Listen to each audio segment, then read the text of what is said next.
Ocelotl is awesome. I love everything about him. Well, almost everything. That's what this video is about. He looks dope. His kit is simplistic and samey, and I'd usually have a problem with that, but Ocelotl gets passed for me for millions of other reasons. His feats are mostly great. There's a few problems there, and I might rant about them and the discussion around them in a separate video. Okay, what's the one problem with Ocelotl? His prowl stance. I'm not the first person to complain about it either. A lot of people saw that it's pretty much a glorified forward dodge heavy attack.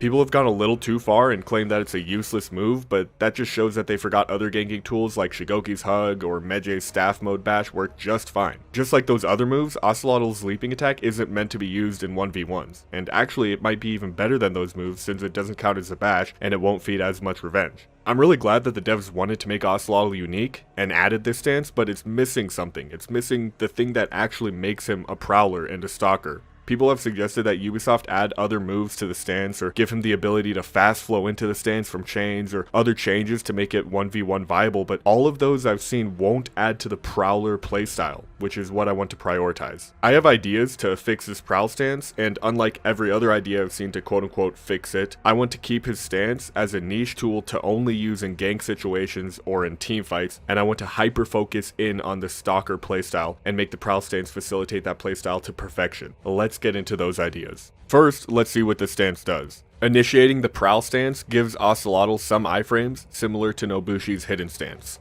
While in the stance, Ocelotl loses the ability to block, he can move faster, and he can only perform one move, which is a heavy leap attack that comes from the top guard direction, which, on hit, will pin and likely revenge lock an opponent for a little longer than a second. The leap attack deals 24 damage in 2 phases, 16 and 8 damage respectively. This attack will initiate his chain and count as a heavy attack as far as his in-chain rules are concerned. And that's everything you need to know about how his prowl stance currently works. Okay, so what would I change? Well, first, he should get the stealth feat while in this stance, or he should get all of the benefits of the stealth feat while in the stance. This change would fit very well into the stalker playstyle and let him be more hidden during team fights while in the prowl stance. Easy enough to implement, right? Wrong! Okay, maybe not. I guess there's no precedent for this kind of mechanic in For Honor, but we want Ocelotl to be the prowler type character, and this change would be necessary to get closer to that goal. Alright, second, and this change is probably more important than the first, but when in the prowl stance, Ocelotl's enemies should lose the ability to lock onto him if they're outside a certain range. And that includes target switching as well. The range factor is vital because there needs to be a way for Ocelotl's enemies to counter this stance. So the idea is that if Ocelotl is farther than 2 meters away from an enemy while in prowl stance, then that enemy can't lock onto him unless they get within 2 meters of him. Or it can be any distance, 2 meters is just a ballpark estimate. However, if an enemy is already locked onto an Ocelotl, then going into the stance will not disengage that enemy's lock. I know this mechanic probably would be difficult to implement as far as coding goes, but listen Ubisoft, part of making a new hero requires you to add, well, something new. And as it stands, Ocelotl's moveset isn't really new. With these mechanics on his prowl stance, he will fulfill that niche of the stalker type character that ambushes you from out of nowhere. Okay, next change. His prowl stance leap attack indicator should be lowered to 400 milliseconds. Currently, the indicator is 700 milliseconds, but that's way too telegraphed. Let's remind ourselves what the purpose of this move is. It's supposed to be an ambush move that you use in teamfights or ganks against unaware targets. It's not meant to be used as a 1v1 tool? Sure, you could confirm it off of certain teammate moves, but I believe it should be viable and not easily parryable even if your teammate doesn't confirm it. But that's overpowered. You can't block or parry 400 millisecond attacks even on reaction. It's uncounterable.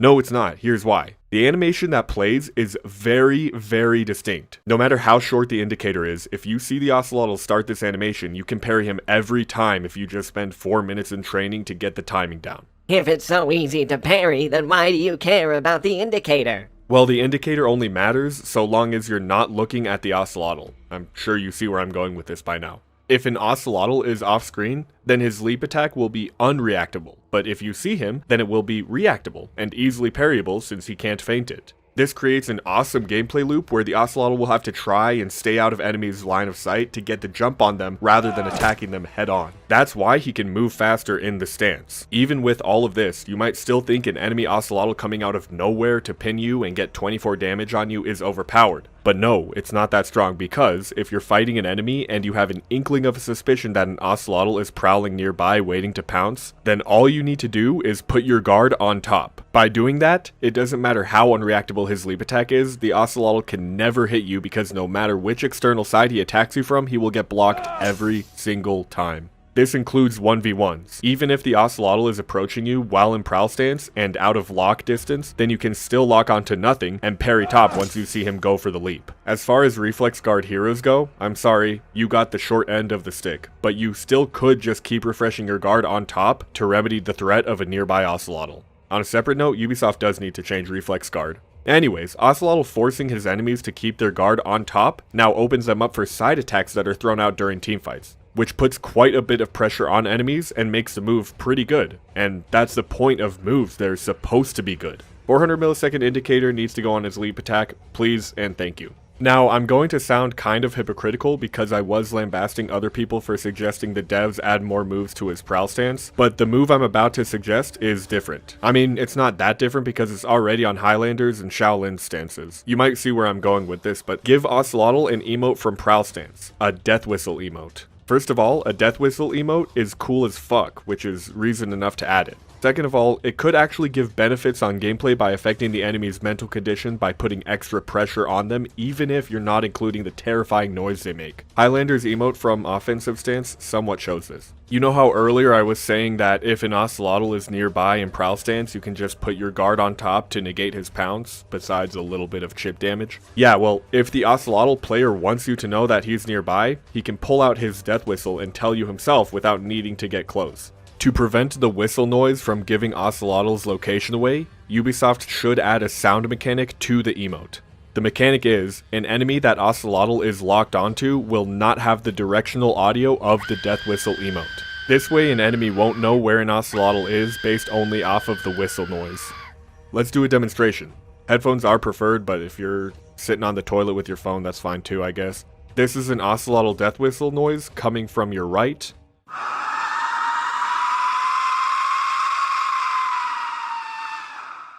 Now moving to your left.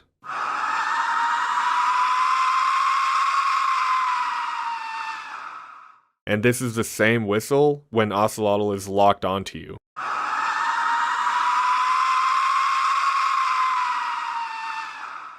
See how there's no discernible direction? That's what makes it even scarier. Oh yeah, Ubisoft could add slightly different death whistle noises just like Shaolin has different emotes for his stance, and you wouldn't even have to add extra animations. Also, guys, as much as I like emote spam, I think this one shouldn't be spammable. It'd get really annoying and it just would not be healthy for the game, I don't think. The easiest way to prevent this from being spammed would be to make it so that the emote starts with about 4 seconds of him pulling the whistle out and putting it up to his mouth. That way the sound doesn't start for at least 5 seconds from the time the Ocelotl player pressed the emote button. And yeah, I know Ocelotl already does have a death whistle emote, but firstly, that emote doesn't affect the enemy's morale in the same way that the prowl stance death emote whistle would. Secondly, I feel like the emote they showcased is just too short and doesn't sound the same as his death whistle in both of his trailers. I mean, just listen to a comparison of them. There we go. Amazing. This is really, really cool. There we go. Amazing. This is really, really cool. It's like night and day, which one's better. With all of these changes combined, it would perfect Ocelotl's prowl stance to make it encapsulate the essence of the stalking playstyle that it was designed for. I think a huge takeaway with this video is that the changes I've suggested, most of them, aren't that difficult to implement. Maybe the death whistle one because you gotta do animations, but everything else, it's just kind of back-end stuff. And I'm sure that back-end stuff is probably way easier to do than reworking the entire stance and adding a bunch of moves with a bunch of different animations. And even if theoretically Ocelotl's prowl stance could get completely reworked and added with a bunch of moves and all that, I still think the changes in this video fulfill that stalker type role with reasonable counterplay better than anything else could. Okay, on the topic of Ocelotl's prowl stance, that's it for me.